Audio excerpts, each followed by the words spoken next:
the voices saying, I vote and nothing changes has gotten louder and louder. So this is the point where I jumped in to say, this is a big change we're going to propose, but I don't know any other way to meet the demand of those big, loud voices that we're hearing. My strategy was kind of simple, is let me go to the people that the Read machine has screwed over, and let me talk to those people and say, hey, do something different, right? And a lot of those people are communities of color, you know? I don't think you can run this kind of a campaign the way that they've done, just coming in with a ton of money and dumping a ton of money on TV and coming in with the air support. This is a ground game campaign, and all of you are vital to that process.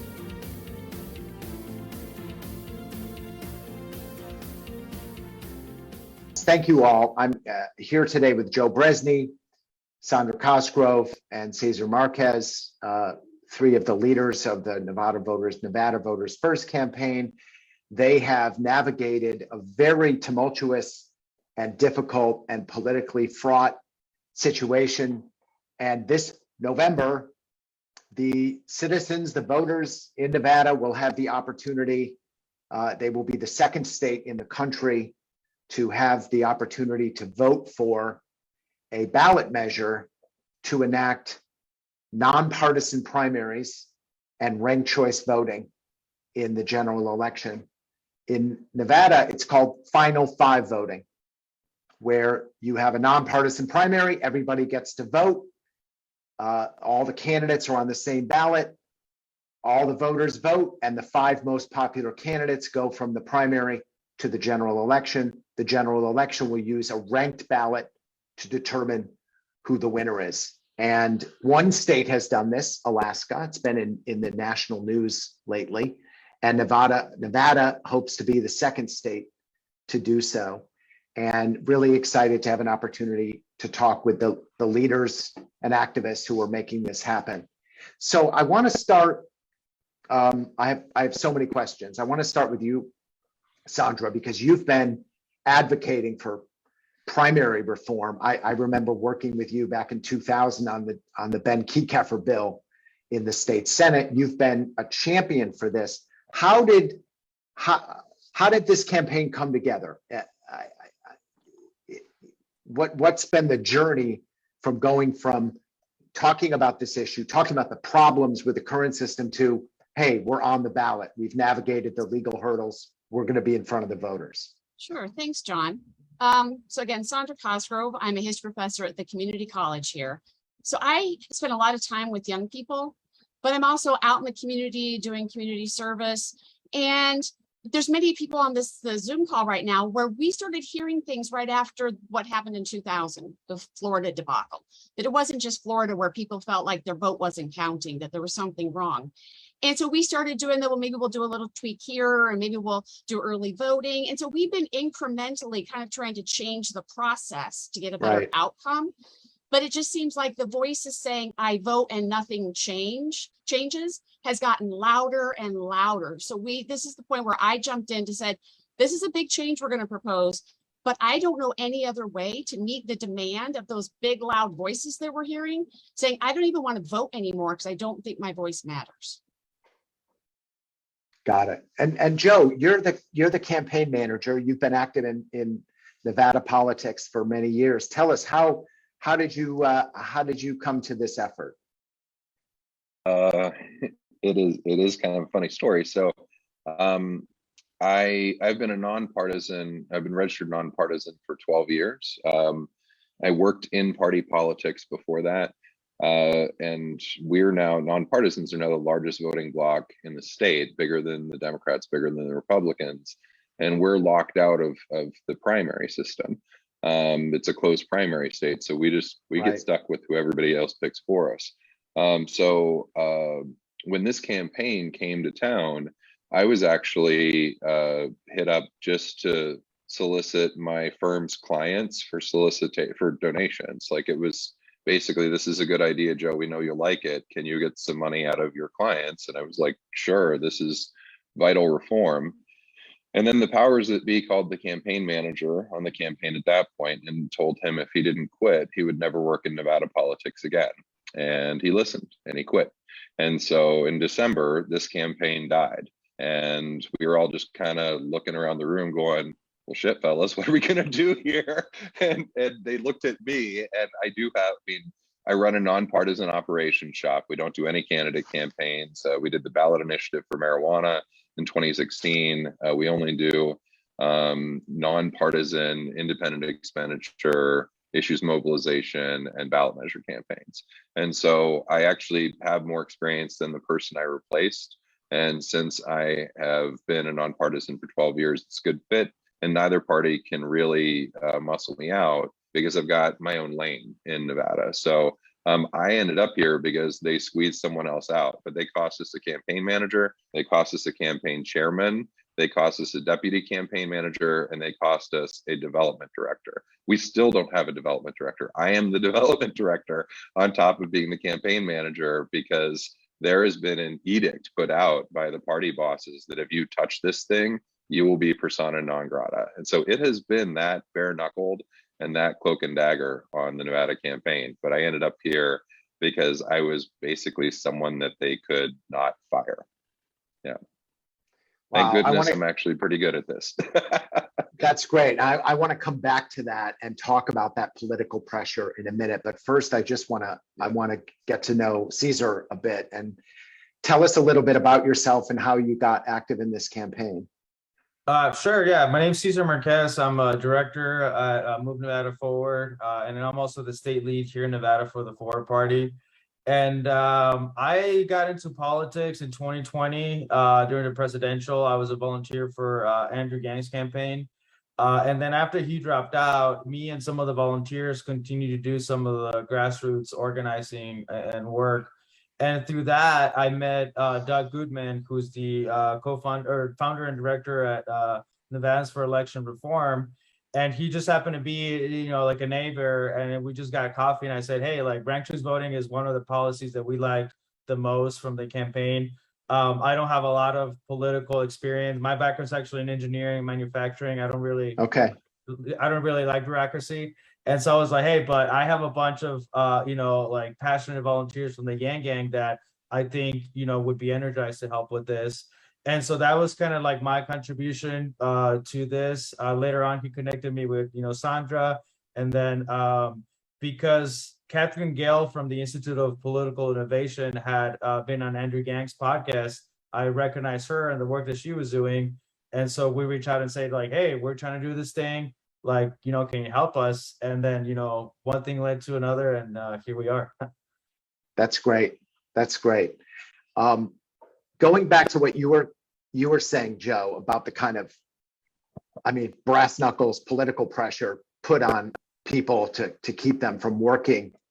I know the Harry Reid machine is quite powerful, and the Democratic Party is very powerful in Nevada.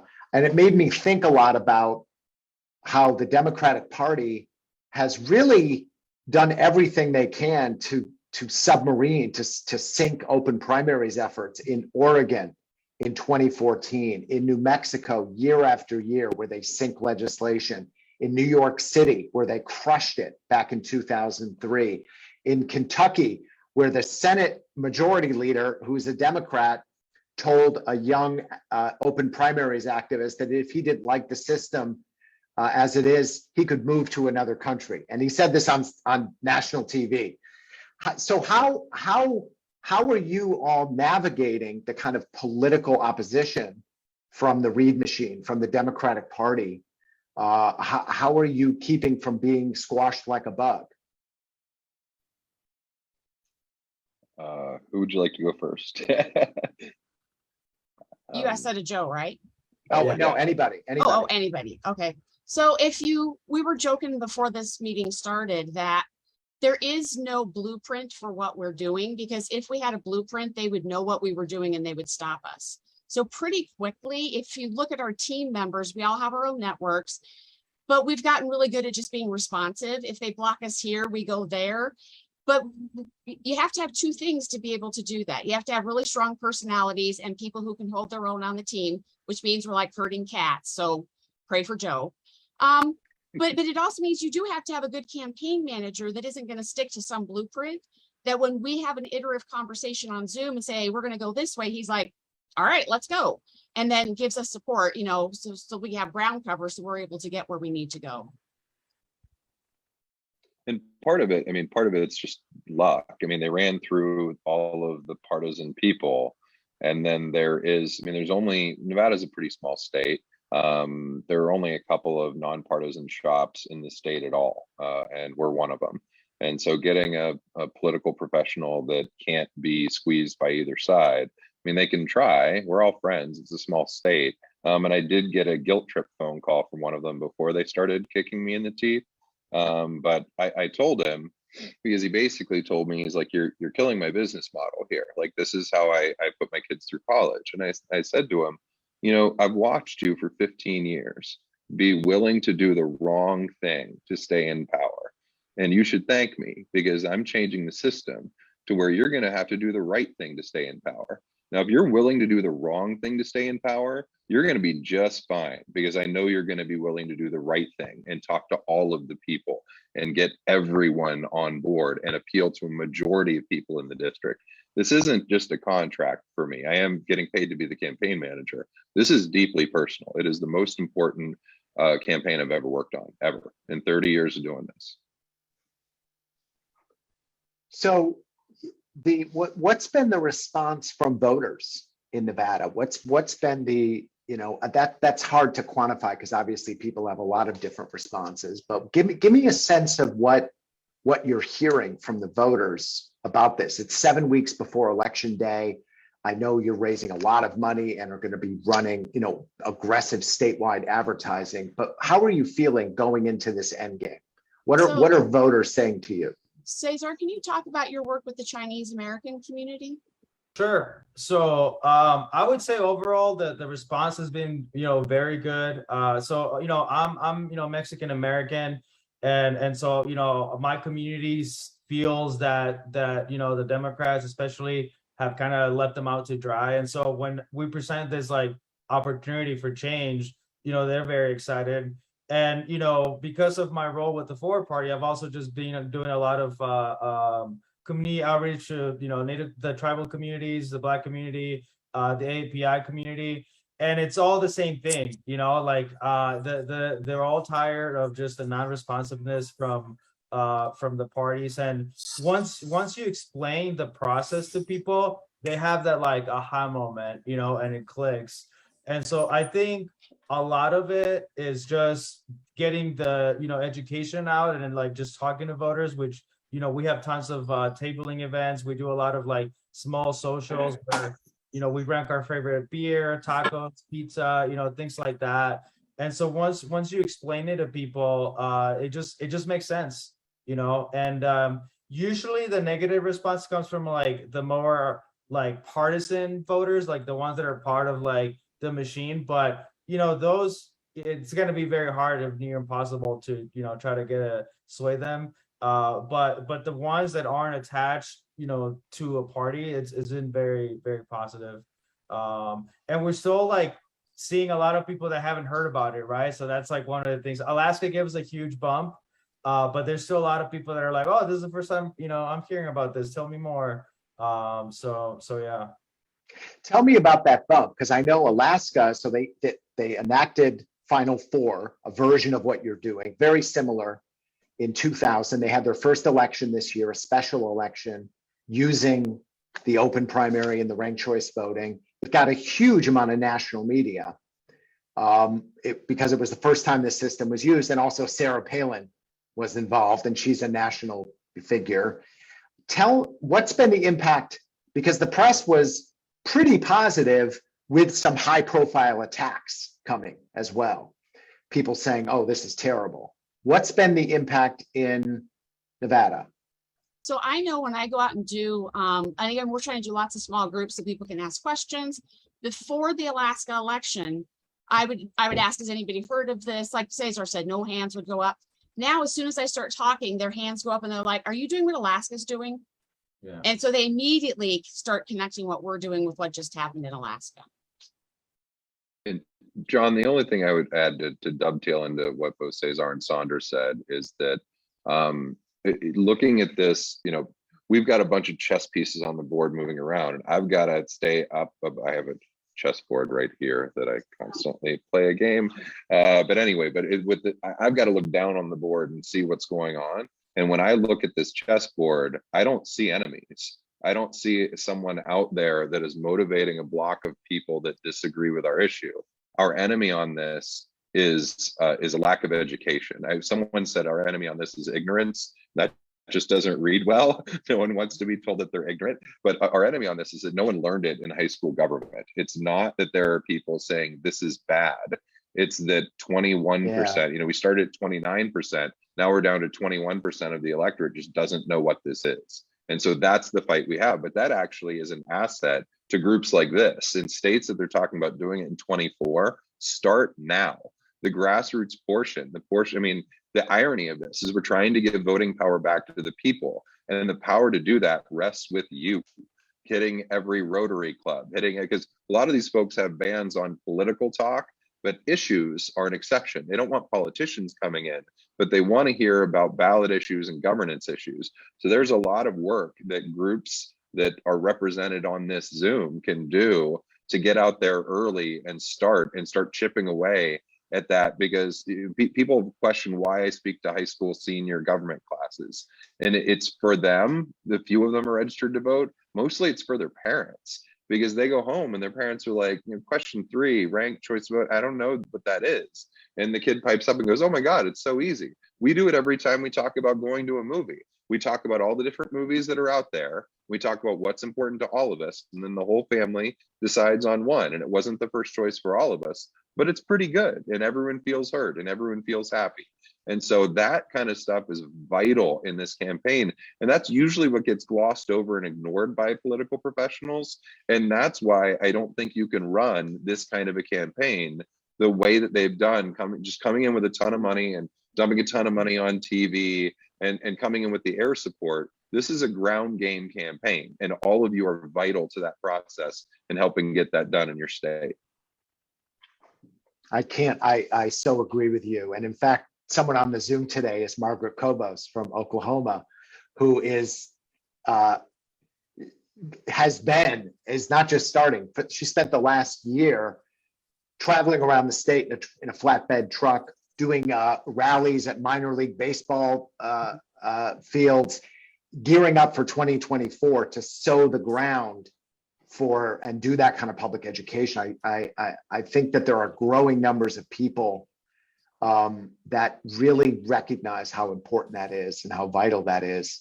So how are you feeling good about closing that education gap by election day? Are you feeling like you've got what it takes? Like, what's that look like from your vantage point? I think so, because we do weekly meetings and each one of us has like networks.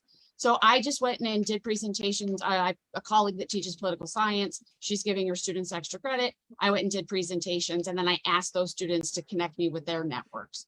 And so I think with social media, the fact that it's a small state, somebody asked me, how are you going to teach people about this before it goes into effect in 2026? I literally said, it's a small state. I will call everybody on the phone. And they laughed. I'm like, no, send me their number. I will just talk to them on the phone. We'll jump on a Zoom.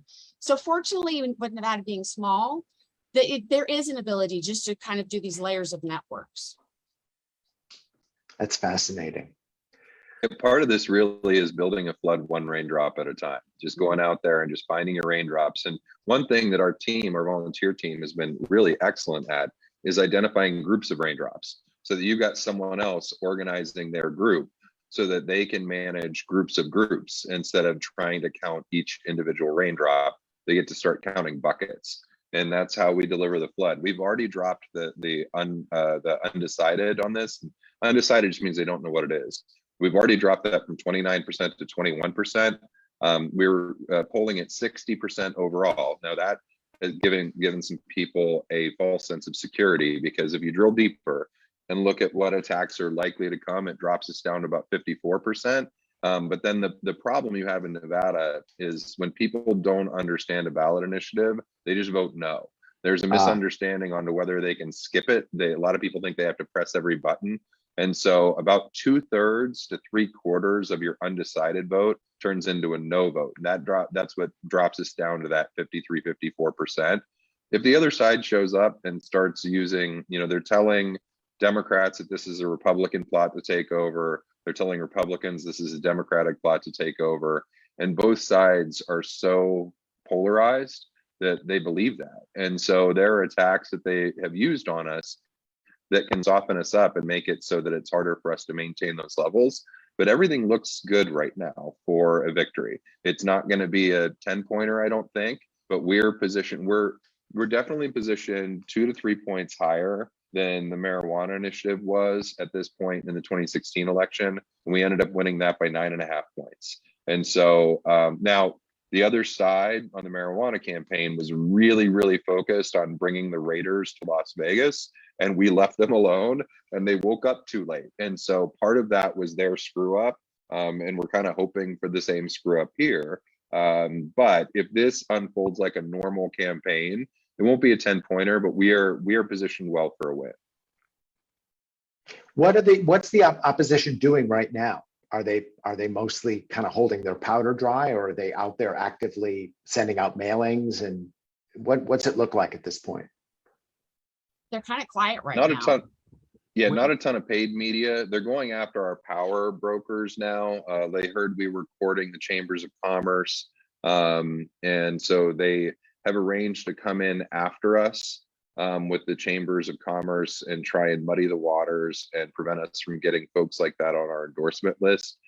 They're in a little bit of a tough position here because you've got the governor's race and senator's race, the US Senate race here are both really critical races. And so if they dump $4 or $5 million into protecting their own paycheck and then lose either one of those, that's a really tough conversation to have with your donors the day after the election. And so they're in a position where they will likely follow what has become a standard Nevada model for ballot initiatives that are constitutional amendments, is they'll largely just poke at us and let it go this year. And then we have to pass twice in a row. So we've got to pass this year, and we have to pass in 24. They'll probably come after us with everything, with both barrels loaded in 24. And that's usually what happens. Well, and then a problem that they've run into is if they say, oh, well, voters of color are not going to understand this. And we say, Cesar, would you like to answer that question? Habla español? Yeah, part of their strategy, and I think you see this, in a lot of states, is saying that, it's too confusing for voters and it's going to affect communities of color. And, the best way that we've just kind of dismantled that talking point is by just educating people and going to them and doing like simple polls, which actually I'll pull one on the chat. But, we do a lot of like these small events and try to empower people to create their own polls. So like next time you're trying to decide what restaurant to go, you make a poll. What Netflix show to watch, you make a poll, and you don't need to go through me, Joe, or Sondra, to do these kinds of things. I think the Alaska result has kind of, put more pressure on them to stay low, because if the Reid machine strongly comes against it, like even their own voters and volunteers kind of turn against them, because they're saying, wait a second, like this is the thing that put Mayor Peltola in Congress and defeated Sarah Palin, and you were going against it. So they're very, conflicted, because they can't say too much negatively about it. And so that's one of the, fortunate dynamics that we have here, that the Democrats are the ones against it. In other states, it's going to be Republicans. But, for now, I don't know if they're just going to wait till the end or 2024. But I think Alaska played a huge role in just kind of keeping them down for now, at least. That's great. That's really great to hear. You know what, you mentioned this at the beginning, Joe, that independent voters are now, like it's the fastest growing segment of voters in Nevada. Many people struggle with that constituency because they're not in a party, they're not ideologically cohesive, they're not so easy to pigeonhole. But as you point out, right now they're second-class citizens in the state because they don't get to vote in the first round at all. They're just shut out. So have you been able to connect with independents, develop any kind of interesting ways to market or communicate or organize them? Is that what's that look like so far in the effort? We've done two things. The first is connecting with, there are a handful of independent-minded voting groups here. The Black independent voters were one of our first endorsements on the campaign. And I spoke with their director last week. We keep in touch with those. But the model that we use here on our grassroots side is identify, maintain, deliver. And so we work to identify people early on, and we've maintained those relationships, and then we'll work with them to deliver their constituencies to the polls. And then, not to go into too many specifics, but our media, we will have a media program, and that is very independent heavy, because that's the easiest transition. You're completely locked out now. This fixes that problem. So I was actually surprised that the establishment machine pushed their elected officials so hard to come out against this, because they're in tight races and they've just put a target on their back with independent voters. So I was really surprised to see how desperate the consultant class on the other side was, that they were willing to twist their candidates' arms and put them in such a bad position. But yeah, that is, we will have very, very heavy outreach, and we're not antagonizing any of the elected officials that came out against this. I think they've realized that was not a smart move, because a couple of the thing is, there's the consultant class on the top that gets all the money, and then there's a whole legion of them right at the level underneath. Well, those guys know what's going on. And they call us and they're like, they got the elected officials, these two, to come out against you. What, are they crazy? And I'm like, yeah, they must be, because I'm getting calls from people who see that as an opportunity. So a lot of their efforts, they've come down with, and Sondra hit on this earlier, because we have been nimble. We have met them on the battlefield where they are. We have set up traps for them that they have taken the bait on every single time, and because they are governed by campaign principles that we are not. They're accountable to that party system.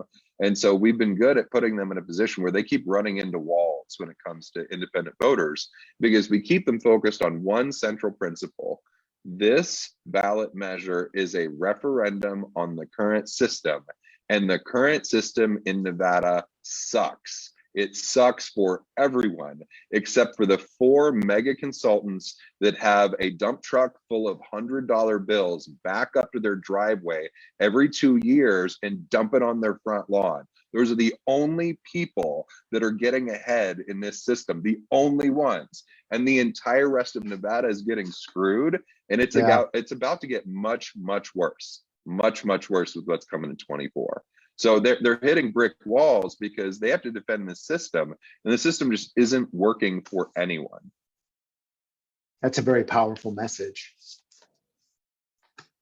We're going to open it up for questions.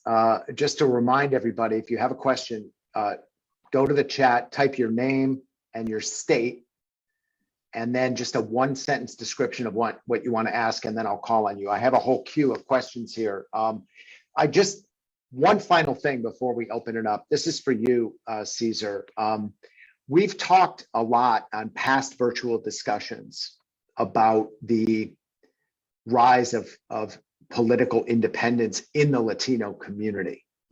And, open a newspaper, there is almost every day an article about how the Democrats and the Republicans can't figure out the Latino community because they're just not conforming to the playbook of being a loyal Democrat or a loyal Republican. So you're building the Forward Party, you're leading this campaign, you're organizing in the Latino community, the Asian Pacific community, the African American community. What is that?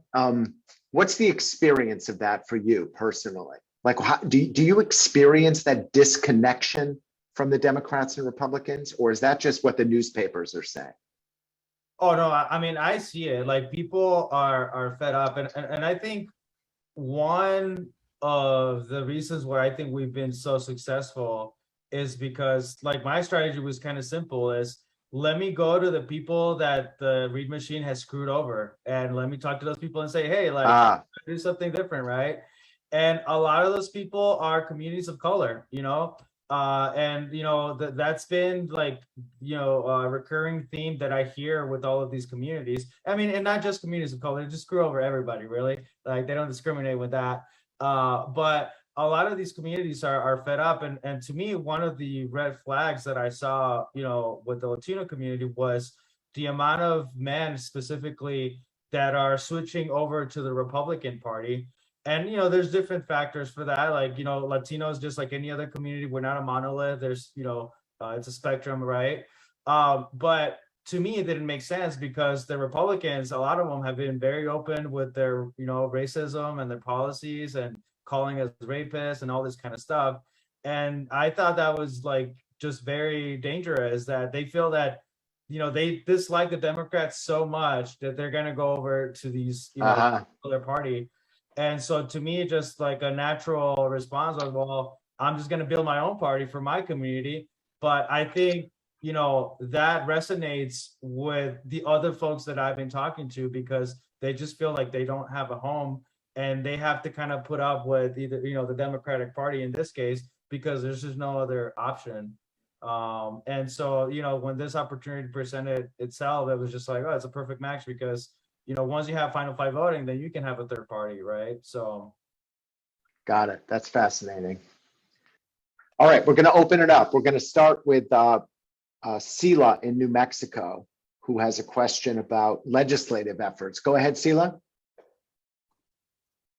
Hello, and first of all, thank you to all of our speakers today. My name is Sila. I'm from New Mexico. I recently became the executive director of New Mexico Open Elections, and I'm very happy to be here. So my only question is about how to get voters excited and interested in what you're doing, and how to get them more involved in your legislative bill passing efforts, because that's been our major issue in New Mexico, is that our bills go to the sessions and they never get signed and they never get passed. So that's kind of where our roadblock has been. Yeah, us too. And that's why we're doing a ballot question this time, because we couldn't get anything through sessions either. And because the Nevada Constitution allows for plurality voting, so the person with the most votes wins, that's why we have to do a constitutional amendment. So it has to pass twice. But I'm already hearing people in Alaska, well, the party people who are like, oh, well, we're just going to get rid of that law in the next legislative session. So it's a good thing we are doing a constitutional amendment. It's a steeper hill to climb, but once we're in the Constitution, it's a 5-year process for them to take it back out. So we just gave up on trying to do a legislative path. Yeah, and to that, because I know like Doug Goodman had been, I mean, Sondra, you too, but he had been working on this since like 2013, and there was like, lots of pieces here, getting ranked choose voting, and it just never made it past committees, or somebody would come and shut it down. And so we, this route, made the most sense for this time. So. Just to put in my own 2 cents, Sila, we just passed open primaries in Maine through the legislature, and it took 5 years. It was really, really hard. And we came up against a lot of the same hurdles that you're coming up with in New Mexico, which is just legislators don't want to change the system they get elected in. And it goes back to something Joe said earlier about the investment necessary in building up a grassroots groundswell is crucial, because that's the only way to get legislators to act on some of these things that they don't particularly want to act on. So we should talk later and kind of figure out ways we could work together to build some momentum in New Mexico. All right. We have another question from Eric Hamill about the number of choices proposed for the runoff. Go ahead, Eric, ask your question.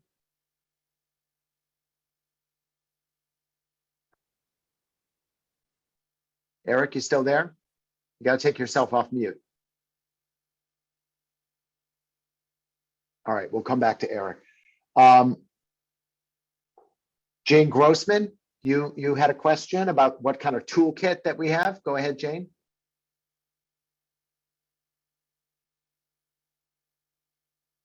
You got to take yourself off mute. Yeah, working on it. Okay. Oh, There you there go. she is. So I Where are you train, from, Jane? I'm from Reno, and I'm Great. the renegade in the Washoe County Democrats. And I actually train our precinct leaders. And we were doing a training last week, And in our script, I'm using this ballot initiative to get our precinct leaders to talk to nonpartisans and to say, hey, did you know this? And then our county chair was on the call, and man, did she shut me down.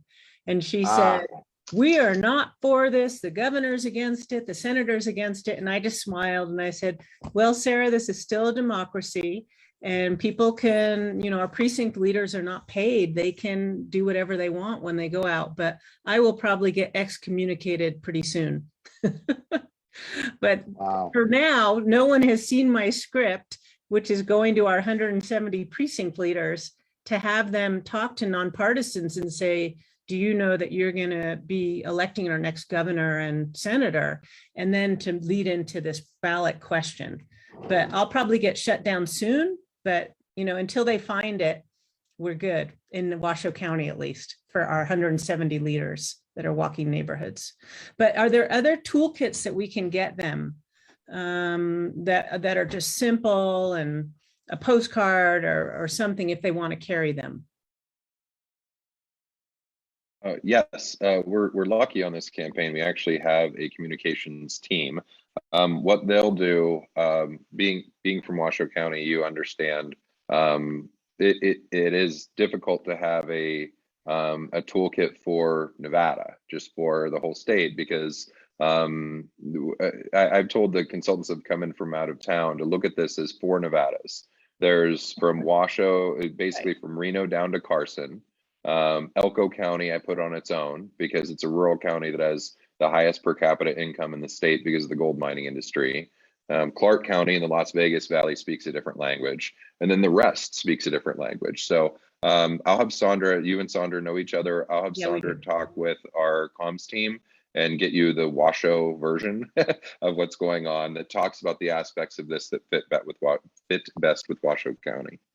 But I mean, Jane's a perfect example of what I said at the beginning. We have like this insurgency going on where everybody's kind of quietly plotting and doing things. And every so often we show up on a Zoom and go, oh, hey, good to see you.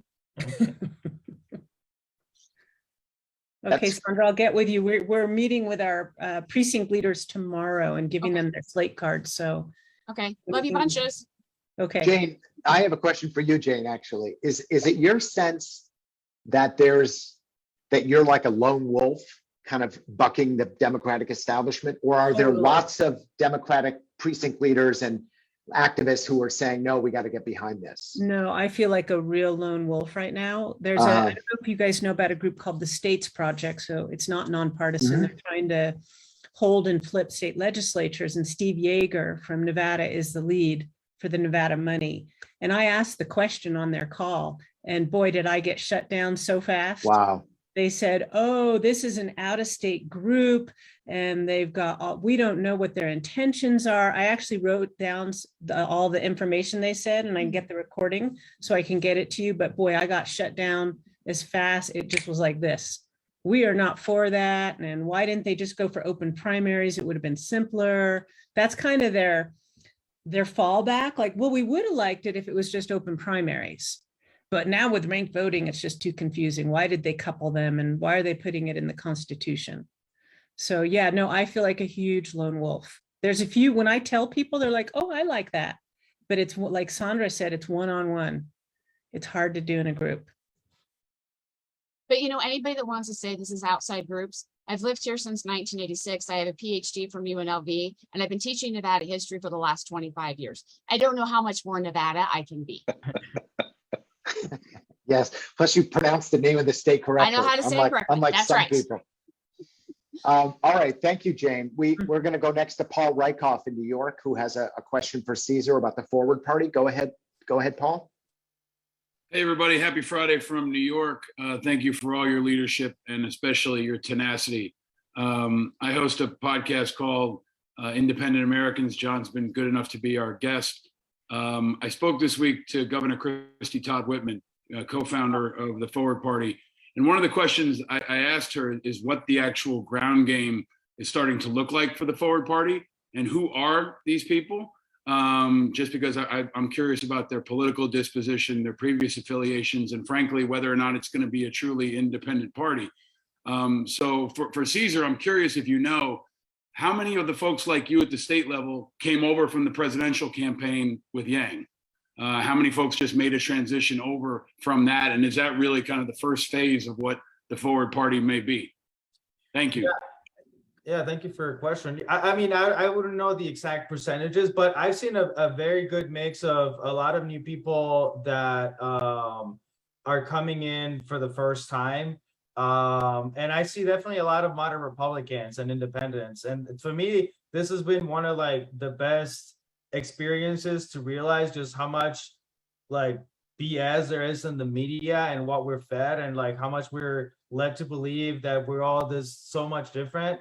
Because when I've worked with all these folks, I'm like, wait a second, I agree with you on that. Like, you know, sometimes I'm like questioning myself, like, am I a moderate Republican? I mean, I'm a bit of a libertarian, but just getting to know some of the folks, I'm like, this is, you know, like it's all BS. Like, you know, we're all Americans, and you know, the people that have gravitated towards the Forward Party, you know, are people that are also just kind of fed up with the duopoly. So yeah, it's been a good, healthy mix of people from like all over the spectrum. That's fascinating.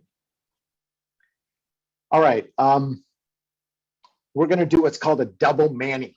We're going to go to Manny Garcia in Nevada, and then we're going to go to Manny Hartman in Florida.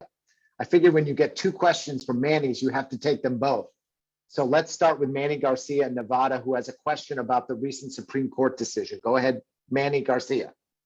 Not the Supreme Court decision. It is that there's been a 5% fluctuation in elections that's been unexplainable. That basically is because the women are affected by the abortion vote.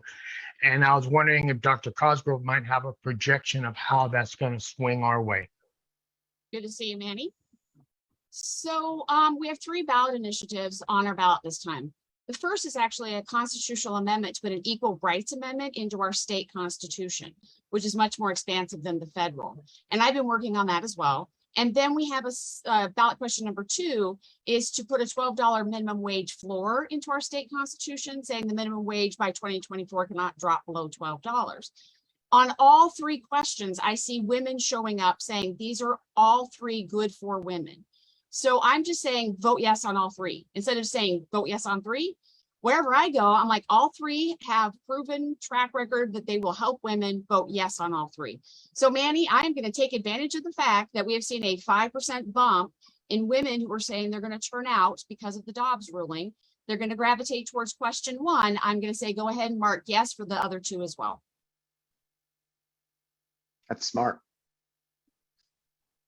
All right, now we're going to go to Manny Hartman in Florida, who has a question about whether we can get another bite at the apple in Florida. Go ahead, Manny. Yeah, thank you very much. Great to meet you all first time. So I do know that, yes, I mentioned in the chat, it did not pass in 2020. I do hear that there's a movement possibly coming up for 2024. And I think this would be a good opportunity because I'm hearing that there could be on the ballot the recreational marijuana initiative back on the ballot. It was, they had a problem with it. It wasn't put on the ballot correctly. And the state Supreme Court said it can't come back. It did not come back in 2022, that we have to wait for 2024. So I do have a fellow co-worker there, Mr. James Harden. He's on the chat as well. And James, if you want to put something in the chat, you know, if you want to make any corrections, but I thank you all for your input. Thank you.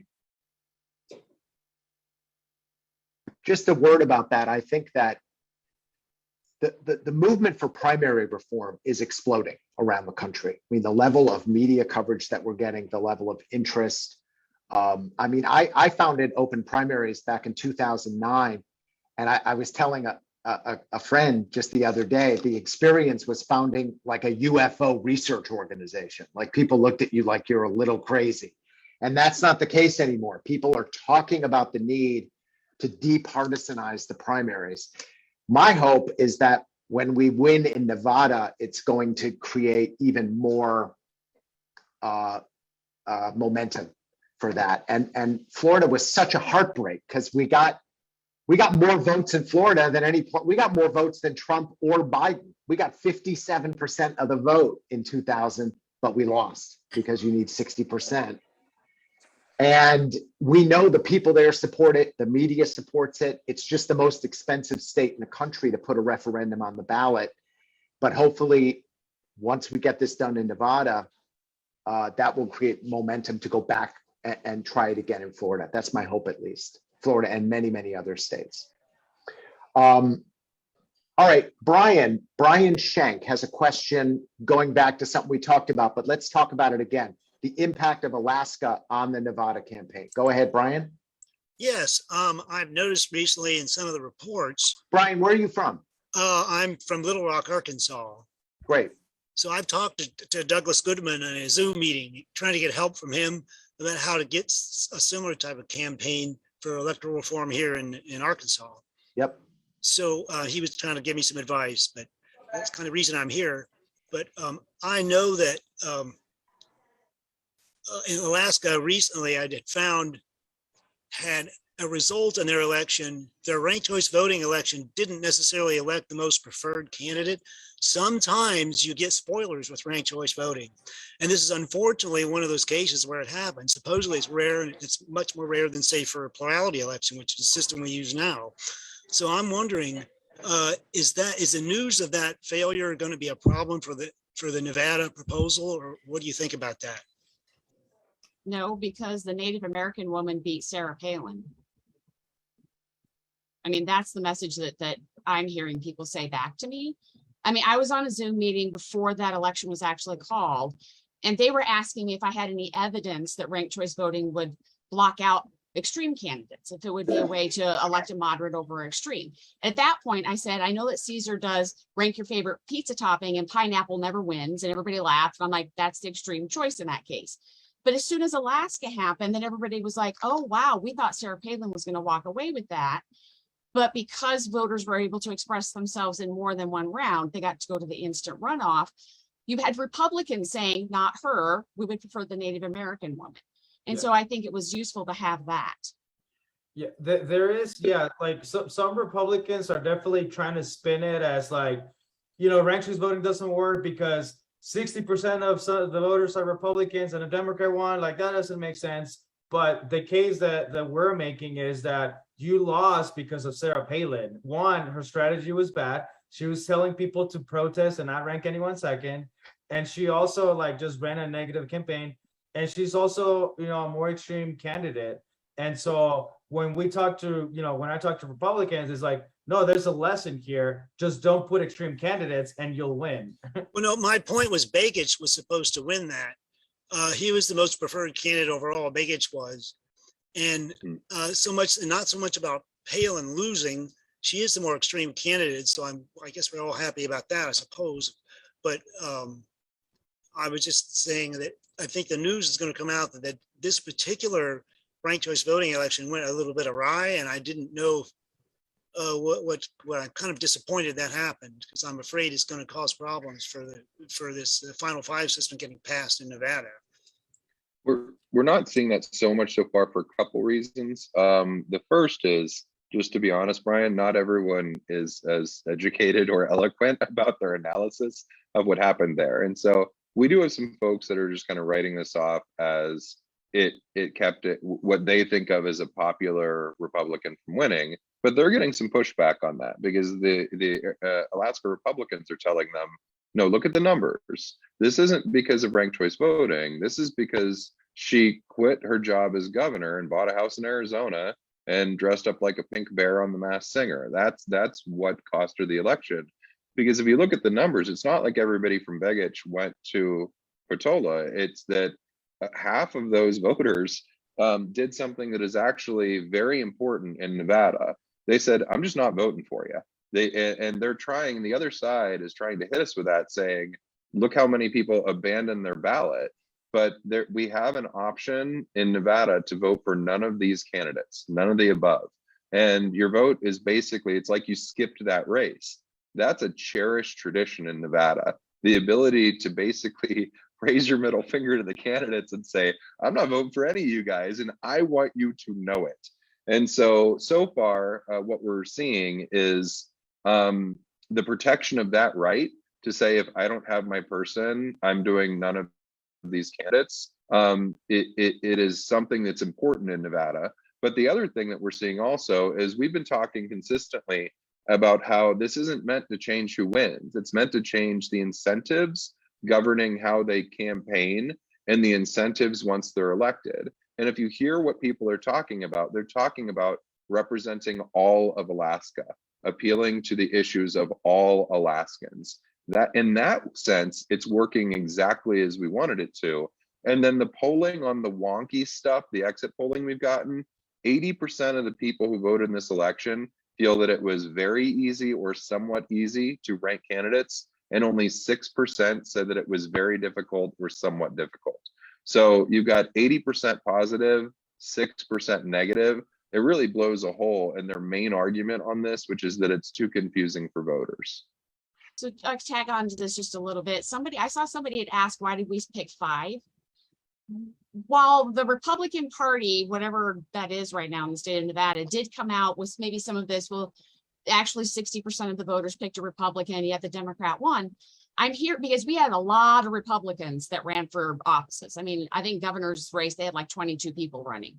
A lot of those candidates looked at 5, did the calculation and said, I would have made it through. I wouldn't have got cut off on the primary. I like this.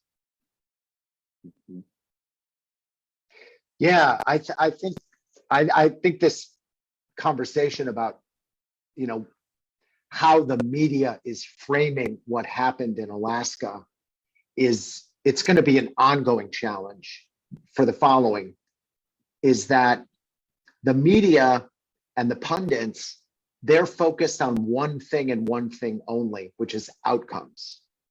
They don't talk about the voters and the experience of the voters liking the system, having choices, the fact that independents can fully participate, the fact that any voter can vote for whoever they want. They're not locked into one party. And I think the challenge for us as a reform movement is to not ignore the question of outcomes, but to focus on the question of voter empowerment. And this being a system designed for voters and for candidates, not for the parties and that game. And that's an uphill battle because the media narrative is so, the horse race is everything, but democracy has to be about more than just the horse race. All right, we've got one more question, and then I have a request of everybody. So we're going to go to Mike DeWolf in Oregon about what kind of coalitional work you guys have been able to do. Go ahead, Mike.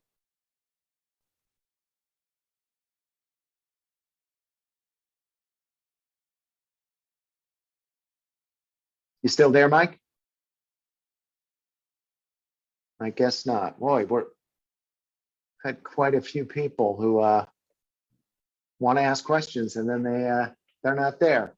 All right. I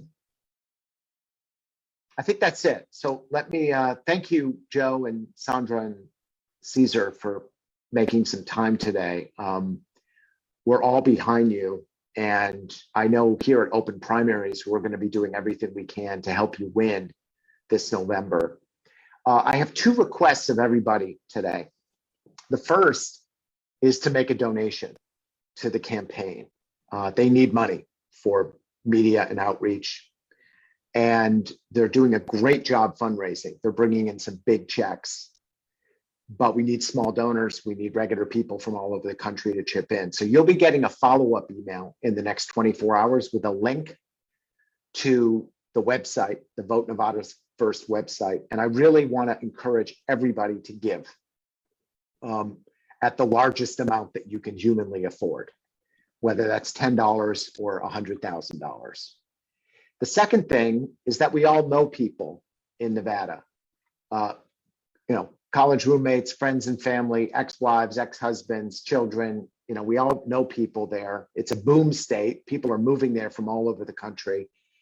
And as Sondra said, this is a small state. This is a state where retail politics can actually make a difference.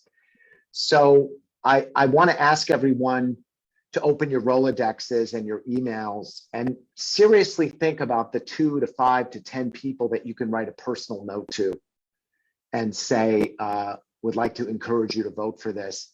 And I don't want to speak for Sondra, but my hunch is that if someone says, I have questions, who could I speak to? Sondra would get on the phone and talk to them and tell them exactly about what's going on. So if we all do that, if we all reach out to 10 or 20 people, I think that can result in thousands of votes and start, building on the momentum that Cesar, Sondra, and Joe have already been creating. And Sondra has some great videos that she's created, and Sondra, maybe you can link those. Yeah, I can share. We'll send those out in the email, in the follow-up email that we do to this Zoom. So let's consider this a kickoff for the final push to the fall. We're certainly going to keep people posted on how the campaign is going. I'd urge you to sign up at the website to get their updates as well. Thank you, everyone, for making time. Thank you, Joe, Sondra, and Cesar, for bringing us in. And we'll see you next month for our next discussion.